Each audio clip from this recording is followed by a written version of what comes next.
104.7 The Cave. Mike the intern yesterday got a chance to take out the state surgeon for the Army National Guard here in Missouri, Ian Fawks.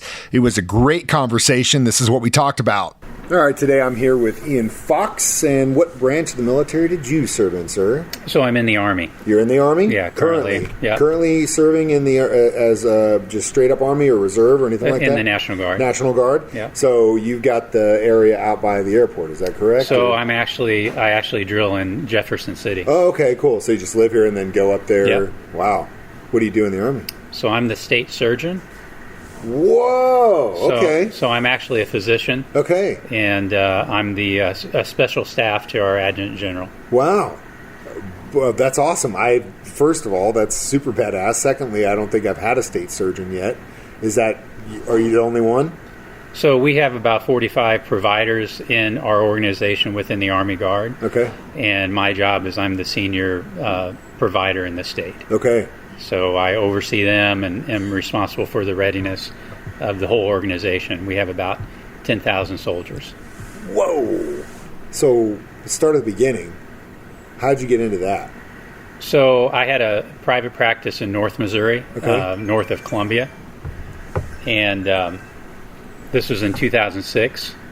And obviously after 9/11, I was seeing a lot of patients that were some Missouri Guardsmen. Uh-huh. At that time, I was 35. I'm 52 now.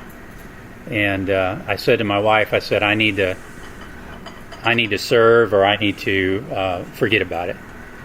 When I was young, and we talked about your son and the black belt and facing adversity, I never thought I could do it.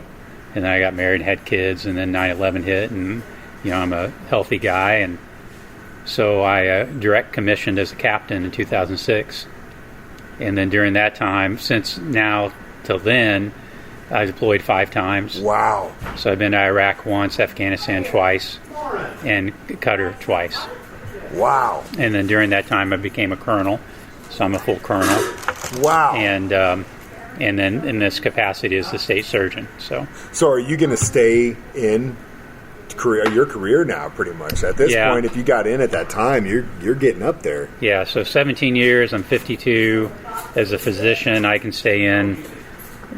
We have what they call a mandatory removal date, but I'll stay in past that. And currently, I'm in my first year of war college, which would allow me to become a general officer. Wow. So that's the intent.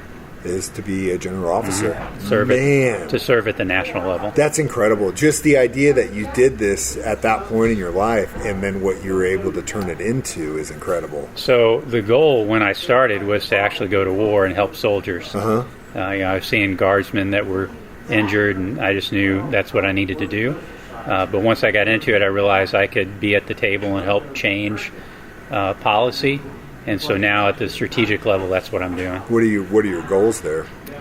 So to better appreciate the role that guardsmen have in the overall total force. Okay. So National Guards historically has had kind of the redheaded stepchild view. Just kind of the backseat. Yeah, they're just guardsmen. Weekend warrior kind of thing. But the reality is within the total force, which includes active Army, Guard, and Reserve, there's a increased proportion of medical assets in the Guard.